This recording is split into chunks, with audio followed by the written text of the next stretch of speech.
Hello, this is Gonzalo Muñoz, high-level climate action champion for COP25. It's really great to be here with all of you at the Climate Expo. The role of the high-level climate action champion was created at the Paris Agreement with a mandate to demonstrate climate ambition and action across all of society. We are not mandated to get engaged in climate negotiations at the COP. That is the role of the governments. Our role is to mobilize those that can and must help implement the Paris Agreement and make those actions visible so the governments can feel the support and then increase their commitments. That is what we call the ambition loop. And we are moved by a deep sense of urgency. What we have already achieved so far is not enough, and we need to do more. That is why a core part of our shared focus as high-level climate action champions, Nigel Topping, my dear friend from COP26, and myself, we are focused on the Race to Zero campaign, working also, of course, with both presidencies from COP25 and COP26. The objective of this campaign is to build momentum around the shift to a decarbonized economy and to send a resounding signal that all of those non-state actors I mentioned, businesses, universities, cities, major national regions, and investors are all united in tackling climate change and are taking actions to do so. All members of the campaign are committed to the same overarching goal, achieving net zero emissions by 2050 at the very, very latest, and halving emissions by 2030. That's what it means to be aligned with science. Race to Zero now has over 2,000 companies, 700 cities, more than 160 investors, 23 major regions, and 569 universities. And it's growing so rapidly. Net zero commitments more broadly have doubled in 2020, even in the midst of the global pandemic. This is very important because non-state actors are a vital part of what I call, and I mentioned, the ambition loop, working together with governments hand in hand to enable both to go farther and faster to build a net zero future. Our role as climate champions is to drive the ambition loop so that increased action from non-state actors makes it easier for national governments to make bold commitments, which in turn gives policy certainty to businesses, for example, making investment decisions that are also aligned with science, aligned with that future, net zero future that we need in the 40s at the latest. What non-state actors do influences what governments believe is possible in terms of domestic, and also what universities can do in terms of going further and faster in terms of the race to zero.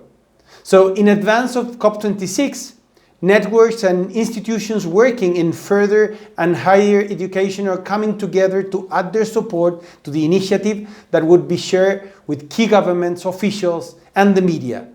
This initiative, known as the Race to Zero for Universities and Colleges, is now a part of Race to Zero and has been signed by 625 higher and further education institutions representing 8 million students. You can imagine how important it is for the Race to Zero to achieve their goal, to have those millions of students aligned with the commitment.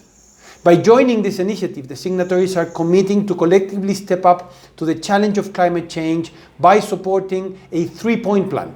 First, mobilizing more resources for action-oriented climate change, research and skill creation.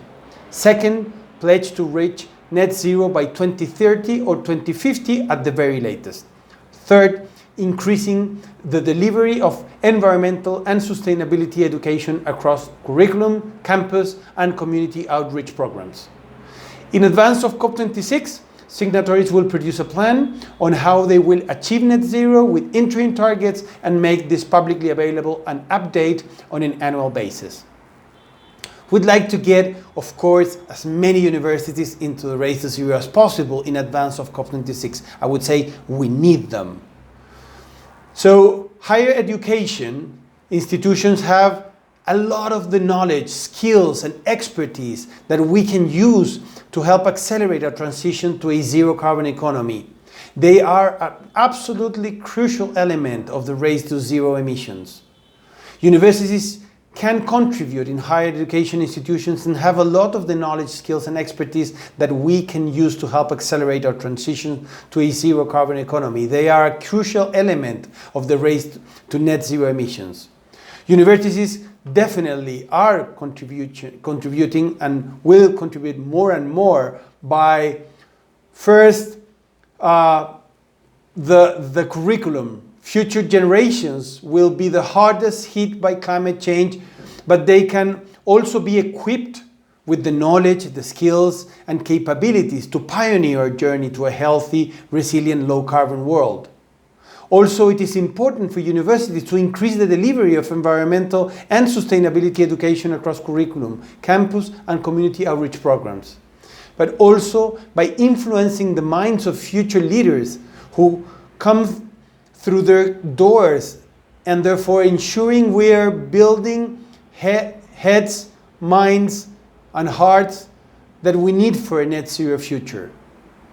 Also, universities can leverage their knowledge and expertise. Universities can be a hub for knowledge and experience about how we transition our societies and economies to a more resilient future. They can play a key role in engaging the cities they are part of in the movement towards building back better. And third, universities can commit their own operation to net zero.